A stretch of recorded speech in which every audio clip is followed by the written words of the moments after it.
اب بڑی سخت آیات آ رہی ہیں.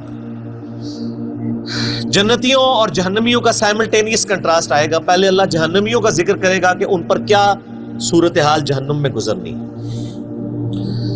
بے شک زقوم کا درخت ایک کڑوا درخت طعام الاثیم گناہگاروں کی خوراک ہوگا.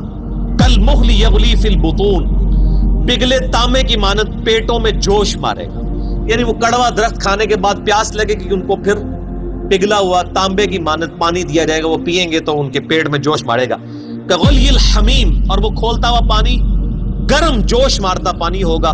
خذوہ فاعدلوہ الی سواء الجحیم اور اللہ کی طرف سے حکم ہوگا پکڑو اسے مجرم کو اور گھسیٹ کر دوزخ کے سینٹر میں جا کے اس کو پھینکو. ثم صبوا فوق رأسہ من عذاب الحمیم اور پھر اس کے سر کے اوپر کھولتا ہوا پانی ڈالو عذاب دینے کے لیے. یہ میرے بھائی یہ طارق جمیل صاحب کا لیکچر بیان نہیں ہو رہا, یہ قرآن بیان ہو رہا ہے. ذق انک انت العزیز الکریم. اللہ تعالیٰ فرمائے گا چک تو بڑی عزت والا اور بڑی جو ہے وہ کرامت والا ہے. یہ تنزیہ جملہ اللہ کی طرف سے بولا جائے گا کہ دنیا میں تو نے بڑے دعوے کیے ہوئے تھے نا کہ میں جناب کر دیا گا, میں کر دیا گا, تو بڑی عزت والا ہے نا, دیکھ تیری عزت افزائی میں کر رہا ہوں. تیرے سر کے اوپر کھولتا ہوا پانی ڈالا جائے گا. اللہم اجرنا من النار, اللہم اجرنا من النار. ان ھذا ما کنتم بہ تمترون یہ ہے وہ چیز جس کے بارے میں تم شک میں مبتلا ہو. یقین نہیں تمہیں آ رہا کہ ایسا ہوگا, تو کہتے جی اینڈ تے چھاڑ ہی دینا اللہ نے. بس ایویں تھوڑی تمکی شمکی ہوئے گی بس. یہ یہودیوں کا عقیدہ تھا. ان کو میں نے پھکی دنیا میں دی ہوئی ہے کہ آپ وہ کہتے ہیں اللہ بڑا غفور رحیم ہے. یہ ماں دیکھو, ماں کوئی دوزخ میں پھینک سکتی ہے کسی بچے کو, اللہ تعالیٰ کیسے پھینکے گا. میں کہتا ہوں جی آخرت تو کسی نے نہیں دیکھی, میں آپ کو ویڈیو نہیں دکھا سکتا, قرآن تو موجود ہے نا, یہی پڑھ کے دیکھ لو. یہ کون ہے, یہ قرآن کس نے نازل کیا ہے. یہ جو آیات پڑھ رہی میں نے گھر بنائی ہیں جن کے اندر یہ سارا ذکر آ رہا ہے. تو میں ان کو دنیا میں ایک مثال دیتا ہوں کہ آپ کہتے ہیں نا ماں نہیں یہ چاہے گی, تو میں آپ کو دنیا سے ایک مثال دیتا ہوں کہ آپ اور میں بھی کبھی نہیں چاہیں گے کہ آپ کا کوئی دشمن ہو, اس کے 4-5 چھوٹے چھوٹے بچے ہوں اور آپ اس کی دشمنی میں اس لیول پہ جائیں کہ آپ اس دشمن کی بیوی کو مار دیں. آپ کہیں گے نہیں یار اس کا کیا قصور ہے, اس کے بچوں کا کیا قصور ہے. رحم کھائیں گے نا کہ یار اس کی ماں مر گئی بچوں کی, ان بچوں کو بیوہ, جب یہ بچے جو ہیں وہ یتیم ہو جائیں گے تو جو ماں کے بغیر رہیں گے اور نئی جب ستیلی ماں آئے گی ان کے ساتھ کیا سلوک کرے گی, ان کے مینٹل ماڈلز تک بدل جائیں گے. ترس کھائیں گے نا آپ اور میں, تو کھائیں گے نا. تو کیا اللہ تعالیٰ بھی ایسے لوگوں پہ ترس فرماتا ہے؟ کیا دنیا میں ہزاروں مائیں ایسی مر نہیں جاتی پریگنینسی کے دوران جن کے کئی چھوٹے چھوٹے بچے ہوتے ہیں؟ تو آپ کی ڈاکٹرائن مان لی جائے کہ اللہ تعالیٰ ماں سے بھی زیادہ رحم کرنے والا ہے, تو پھر کبھی کسی ایسی عورت کو موت نہیں آنی چاہیے جس کے 4 چھوٹے چھوٹے بچے ہوں. پھکی تو سارے بزرگوں کی کتاباں فارغ جے. میں تمہیں پریکٹیکل مثال دے رہا ہوں, بتائیں مجھے ماں سے زیادہ پیار کرتا ہے جی, کس نے دوزخ میں پھینکے گا. وہ دنیا میں وہ کر رہا ہے آپ کے ساتھ, ہزاروں عورتیں مار رہا ہے جن کے چھوٹے چھوٹے بچے ہیں. اب رحم کدھر گیا؟ آپ نے رحم کا کیا کانسیپٹ سمجھا ہوا ہے؟ وہ ایک بوڑھی دادی اما ہے جو پسیج جائے گی, وہ رحم فرمانے والا ہے میرے بھائیوں ان پر جو واقعی اس کی طرف رجوع لائیں. وہ ابو جہل کے اوپر رحم فرمانے والا نہیں ہے, وہ فرعون کے اوپر رحم فرمانے والا نہیں ہے, نبیوں کے ماننے والوں پر رحم فرمانے والا. ورنہ میں نے آپ کو پریکٹیکل مثال دے دی ہے.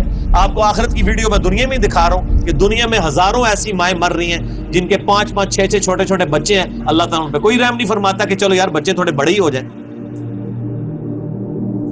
تو یہ چیز اللہ نے دنیا میں دکھائی ہے اس لیے تاکہ آپ کو یقین آ جائے کہ اللہ تعالیٰ پسیج نہیں جاتا. اٹ کوسلے تھے مثالہ بیان کرنی ہے بند کرو, ٹھیک ہوگا جی. اللہ تعالیٰ فرما رہا ہے ان ھذا ما کنتم بہ تمترون, یہ وہ تھا جس کو دنیا میں تم شک کرتے تھے. کیا شک کیا کرتے تھے؟ یا اللہ جو کچھ بھی ہے تیرے بابو کی امت سے بخشے جائیں گے. اب سائملٹینیس کنٹراسٹ. ان المتقین فی مقام امین, بے شک پرہیزگار امن کی جگہ میں ہوں گے. فی جنات و عیون, اللہ کی طرف سے باغوں میں اور چشموں میں. یلبسون من سندس و استبرق متقابلین, وہ باریک لباس پہنے ہوئے ہوں گے اور دبیس ریشم کا آمنے سامنے بیٹھے ہوں گے.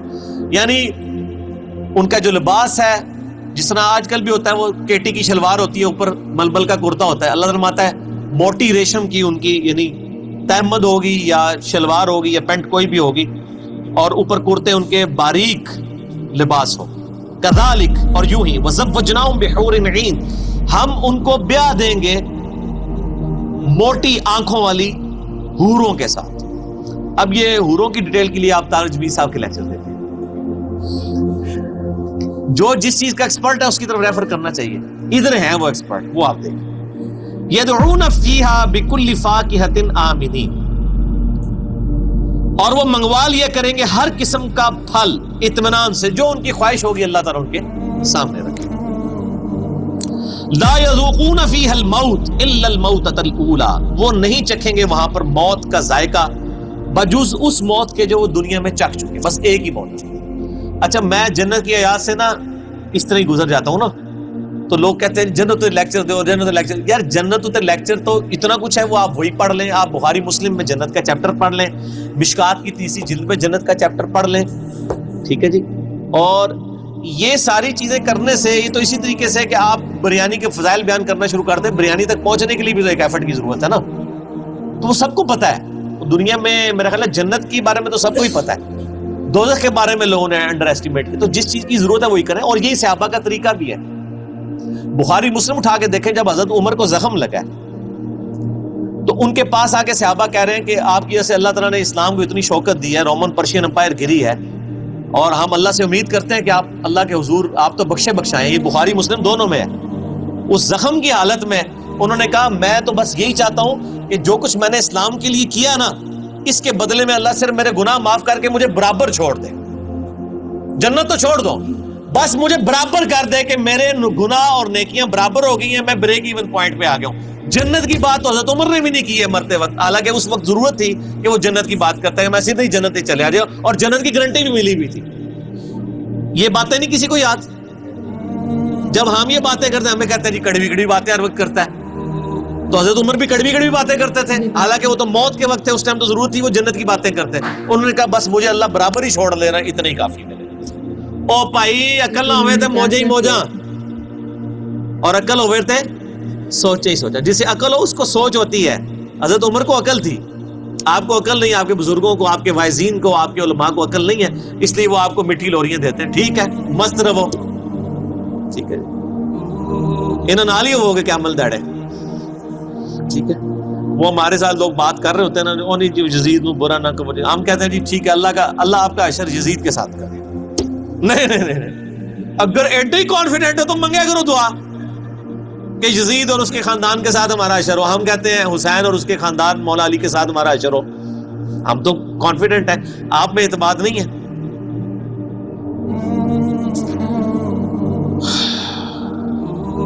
لا یذوقون فیہا الموت الا الموتۃ الاولی، اس میں کوئی موت کا ذائقہ نہیں چکھیں گے، جو دنیا میں مبارک چکھ چکے وہی. وَوَقَاهُمْ عَذَابَ الْجَحِيمِ، اور انہیں عذاب جہنم سے بچا لیا جائے گا. یہ ہے میرے بھائیوں کامیاب لوگ. بخاری مسلم میں حدیث ہے کہ قیامت والے دن موت کو مینڈے کی شکل میں لا کے میدان حشر میں ذبح کر دیا جائے گا. جنتی پریشان ہوں گے اور دوست کی خوشی کے ساتھ آ رہے ہوں گے کہ شاید کوئی ہمیں موت لکھ دی جائے تو ہم فارغ ہو جائیں. موت کو ذبح کیا جائے گا اور اللہ تعالیٰ کہے گا کہ جنتیوں کے لیے خوشخبری ہے کہ اب کبھی موت نہیں آئے گی، موت ہم نے ختم کر دی. اور جہنمیوں کے لیے یہ بری خبر ہے کہ موت ہمیشہ کے لیے ختم ہو گئی ہے، اب تمہیں اسی عذاب میں ہی رہنا ہے، موت مانگنے سے بھی موت نہیں ہے. جنتیوں کے لیے موت کا ختم ہونا خوشخبری، اور جہنمیوں دوستیوں کے لیے سب سے بری خبر. اللہم اجرنا من النار، اللہم اجرنا من النار، اللہم اجرنا من النار، آمین. فضل من ربک، یہ تمہارے رب کا فضل ہوگا جس کو یعنی دوزخ کی آگ سے بچا لیا گیا.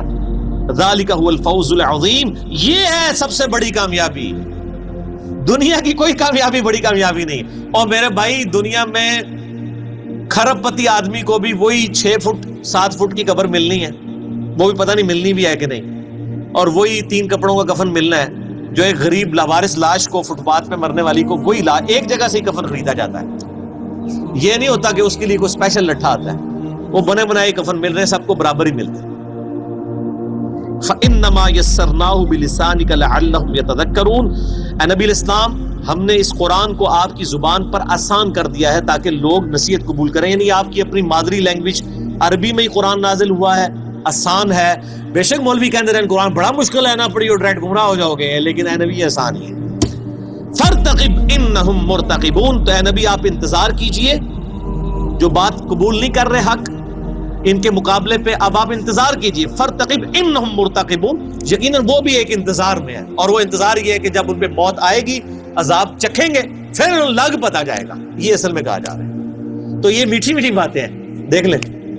تو قرآن نہیں پڑھا ہوا تو میٹھی میٹھی باتیں ہیں, اور قرآن پڑھا ہوا ہے تو بخاری کی حدیث ہے, نبی علیہ السلام ایک چوراہے سے گزرے, کچھ صحابہ ہنس رہے تھے, آپ نے فرمایا جو کچھ میں جانتا ہوں وہ تم جانتے ہوتے تو بہت کم ہنستے, زیادہ رویا ہی کرتے. ٹھیک ہو گیا. سورہ الدخان ختم ہوئی. اگلی دفعہ انشاءاللہ سورۃ الجاثیہ. اللہ تعالیٰ سے دعا ہے جو حق بات میں نے کہی اللہ تعالیٰ ہمارے دلوں میں راسخ فرمائے. اگر جذبات میں میرے منہ سے کوئی غلط بات نکل گئی تو اللہ تعالیٰ ہمارے سچ میں اکثر لوگ نہیں جانتے, مطلب وہ اپنی زندگی ایسے ہی بتا رہے ہیں جیسے وہ بچپن میں تھے, جیسے انہیں پتہ ہی نہیں کچھ. جب صحیح بول رہے ہیں کہ ہم رحمت کی آیاتیں اتنی بتا کے سب کے دماغ میں ڈال دیتے ہیں, کچھ نہیں, اللہ بس ہمیں چھوڑ دے گا, ہم لا الہ بول دیے تو ہو گیا. ایسا نہیں ہے. اللہ کے جسے ہم نے لا الہ بول دیا تو اب ہمیں اللہ کے حساب سے ہی چلنا ہے. اگر ہم اللہ کی بات کو نہیں مان رہے تو پھر اللہ اسے نہیں چھوڑے گا. اللہ ہم سب کو چھوڑ دے, ہم سب کو معاف کر دے. ہر آدم کی اولاد خطا کار ہے, لیکن سب سے بہترین خطا کار وہ ہے جو معافی مانگ لے. اپنے مقصد کو جاننا چاہیے. دنیا ایسے ہی نہیں بنا دی نا اللہ نے, مطلب یہ نہیں بولا کہ جاؤ تھوڑے سال رہنا, شادی وادی کرنا, اپنا کامیاب ہونا, کام کرنا, پڑھائی لکھائی کرنا, بعد میں چلے آنا. ایسا تو نہیں ہے نا. مطلب ہم اسی لیے تو نہیں ہے, ہمارا ایک مقصد ہے. ہم خود ایک چھوٹی سی چیز اگر بناتے ہیں, جیسے کہ اب یہ موبائل ہی دیکھو, وہ ایسے ہی بنائے. اگر جو مقصد کے لیے اس کو بنایا گیا تھا فون کے لیے, یہ فون ہی نہ کرے, مطلب فون لگے بھی باقی سب کرے, تو پھر اس کا بنانے کا کیا فائدہ. جیسے ہی اللہ نے اگر ہم عبادت ہی نہ کریں تو بنے کا فائدہ. اللہ دنیا میں ٹھیل چھوڑ رہا ہے, موقع دے رہا ہے, ہمیں بار بار موقع دے رہا ہے. ہماری سانس بند ہونے تک ہمارے پاس موقع ہے, تو اس موقع کا فائدہ اٹھانا چاہیے. یہ دنیا ہی سب کچھ نہیں ہے. یہ دنیا میں اگر ہم کامیاب ہیں تو بھی ٹھیک ہے, اور اگر ہم کامیاب نہیں ہیں تو بھی ٹھیک ہے. ہمیں آخرت میں کامیاب ہونا ہی ہونا ہے. وہاں کی ناکامی ہمیشہ کی ناکامی ہے, وہاں کی ناکامی بہت بھیانک ناکامی ہے. اللہ ہم سب کو جہنم سے بچائے. لیکن ہمیں دھیان دینا چاہیے, ہمیں غور کرنا چاہیے, ہمیں فکر کرنا چاہیے, ہمیں اللہ کی کتاب کو پڑھنا چاہیے, اسے سمجھنا چاہیے. ہم سمجھتے ہی نہیں ہیں, ہم ایسے ہی آیاتوں سے گزر جاتے ہیں. جو آیاتیں پڑھ کے دل پہ اترنی چاہیے, دل پر حاوی ہونی چاہیے, وہ آیات ہم پڑھ کے 2 سیکنڈ میں چلے جاتے ہیں, ہمیں پتہ ہی نہیں چلتا ہے. تو ہمارا کیا فائدہ قرآن پڑھ کے. قرآن صرف ثواب کے لیے نہیں, قرآن ایک زندگی جینے کا طریقہ بتاتا ہے. قرآن میں بہت سارے احکام ہیں, سمجھیں, غور کریں, ہم سب مل کے سمجھیں. اللہ ہم سب کو معاف کرے, اللہ ہم سب کو جہنم کی آگ سے بچائے, اللہ ہم سب کو آخرت کے ہر عذاب سے بچائے, اللہ ہم سب کو جنت فردوس میں داخل عطا فرمائے, اور ہمارے نبی کریم صلی اللہ علیہ وسلم کی صفات ہمارے حق میں ہے.